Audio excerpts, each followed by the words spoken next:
In the summer of 2015, I was a college student struggling to make ends meet. Rent was skyrocketing, and I needed to find a roommate quickly.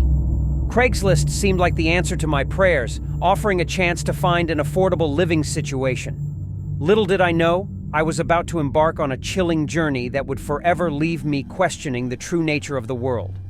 I posted an ad seeking a roommate who could share the expenses of my small two-bedroom apartment. It didn't take long for responses to flood my inbox. Most were ordinary, but one email stood out. The subject line simply read, "Seeking a quiet space." The message was terse, written in a cryptic tone that sent shivers down my spine. The sender introduced themselves as Alex, a person in need of a room where they could find solace from the noise of the world. They claimed to be a writer working on a novel that required absolute silence. Despite my reservations, I agreed to meet Alex. We arranged a rendezvous at a local cafe, and I arrived early, nervously sipping my coffee. A few minutes later, a figure approached me, their face hidden beneath a hooded cloak. Alex's voice was soft and barely audible as they spoke of their need for solitude and silence. They offered to pay double the rent, a sum that would alleviate my financial burdens. The money was tempting, and I agreed to let Alex move in. As the weeks passed, Alex settled into the apartment. They rarely left their room, and when they did, it was only in the dead of night. The apartment grew eerily silent, and I couldn't help but feel like an intruder in my own home. One night, unable to sleep, I ventured to the kitchen for a glass of water. As I passed Alex's closed bedroom door, I heard whispers emanating from within. I froze, straining to make out the words. They were speaking in an ancient language I couldn't identify, and the hair on my neck stood on end. The next morning, I confronted Alex about the strange occurrence. They brushed it off as late-night musings for their novel, but something in their eyes told me there was more to the story. As the days turned into weeks, the apartment seemed to change. Strange occurrences became a daily routine. Objects moved on their own, and the air grew heavy with an otherworldly presence. I would wake up to find doors ajar, even though I knew I had locked them the night before. One evening, as I returned from class, I was greeted by an unsettling sight. The walls of the living room were covered in intricate symbols and sigils, drawn in chalk and glowing with an eerie, ethereal light. The apartment was filled with an unnatural cold, and I could see my breath in the air. I burst into Alex's room, demanding answers. Their eyes were wide with terror as they explained that they had been attempting to make contact with spirits from another realm, believing it would inspire their writing. The symbols on the walls were meant to be a conduit for the supernatural. I insisted that we erase the symbols, fearing the consequences of meddling with forces beyond our understanding. Together, we scrubbed the walls until they were clean, and the apartment returned to a semblance of normalcy. But the paranormal occurrences continued, escalating in intensity. I would wake up to find Alex standing at the foot of my bed, their face obscured by shadows.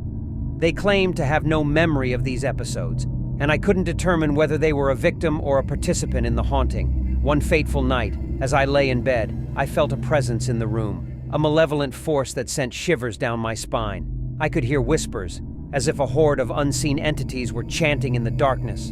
The room grew colder and colder until I could see my own breath. Panicked, I turned on the light, and the room fell into an eerie silence. There was no sign of Alex, but the chill lingered in the air. I knew I had to get out of that apartment, and I fled into the night, leaving behind the nightmare that had consumed my life. In the months that followed, I tried to move on from the ordeal. I never heard from Alex again, and I couldn't find any trace of their existence online or in any records. It was as though they had never existed, and I was left to wonder whether they were a figment of my imagination or something far more sinister.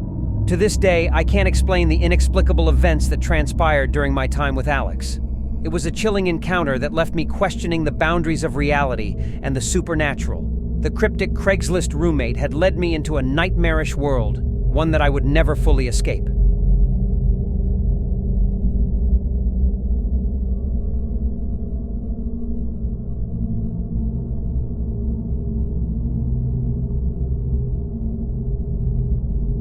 In the summer of 2018, I was a broke college student with a penchant for the unusual and a fondness for urban legends.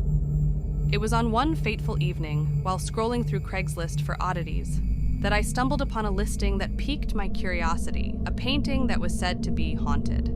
The ad was simple yet eerie. For sale, haunted painting, buyer beware, must pick up in person. There was no image of the painting, only a phone number to contact the seller. My fascination with the supernatural led me to send a text message expressing my interest. Within minutes, I received a reply from a man named Mr. Hartley. He explained that the painting had come into his possession after a series of strange and unsettling events. He agreed to meet me in person to share the full story and perhaps sell me the haunted artwork. We arranged to meet at a small, dimly lit cafe in the heart of the city. Mr. Hartley was a middle-aged man with a weathered face that spoke of a life filled with strange experiences. He began to recount the tale of the painting. According to Mr. Hartley, the painting had been passed down through generations of his family. It was a portrait of a young woman with striking green eyes and an enigmatic smile, created by an unknown artist in the early 19th century. But what made the painting truly remarkable, or horrifying, were the stories that accompanied it. The legend went that anyone who owned the painting was plagued by inexplicable misfortunes and an unshakable feeling of being watched. Mr. Hartley recounted tales of family members who had suffered from mysterious illnesses, financial ruin, and relentless nightmares, all while the painting hung in their homes. Over the years, the family had tried to rid themselves of the haunted portrait, but it always found its way back, as though drawn by an unseen force. It had become a cursed heirloom, passed from one generation to the next, a burden that brought only misery. As Mr. Hartley spoke, I felt a chill run down my spine. Part of me was skeptical, dismissing the notion of a haunted painting as superstition. But there was an undeniable aura of dread that hung over our conversation. He offered to take me to see the painting, cautioning me that I might change my mind after witnessing its eerie presence. Intrigued and slightly apprehensive, I agreed to accompany him to his home. Upon arrival at Mr. Hartley's house, he led me to a dimly lit room at the end of a long hallway. The painting, covered in a heavy cloth, stood against one wall. As he unveiled it, the room seemed to grow colder, and an inexplicable heaviness filled the air. The portrait was indeed striking, with the young woman's green eyes seeming to follow me as I moved around the room. It was as though she were alive, her gaze penetrating my very soul. I tried to dismiss the unsettling feeling, attributing it to the eerie stories I had heard, but then something inexplicable happened. The lights in the room flickered, and a sudden gust of wind seemed to come from nowhere, rustling the heavy drapes. Mr. Hartley's expression grew grave, and he quickly covered the painting once more. He explained that he had hoped to find someone brave enough to take the haunted artwork off his hands, but he understood if I had second thoughts. As I left his home, a sense of unease settled in the pit of my stomach. I couldn't deny the palpable presence that seemed to emanate from the painting. It was as though the legend had taken on a life of its own, embedding itself in my mind. Over the next few days, I couldn't shake the feeling that I was being watched, even when I was alone. Strange occurrences began to unfold. I would wake up in the middle of the night to find the room unnaturally cold, and shadows seemed to dance in the corners of my vision. In a fit of fear and desperation, I contacted Mr. Hartley, begging him to take the painting back. He agreed without hesitation, as though he had been waiting for my call. The moment the painting left my possession, the eerie occurrences ceased. The oppressive feeling of being watched lifted, and the room regained its warmth. I couldn't explain the inexplicable events that had transpired, but I was left with a haunting sense of the unknown. The haunted Craigslist painting had shown me that there are mysteries in this world that defy rationality, and that some legends may hold a kernel of truth that is far more terrifying than we can imagine.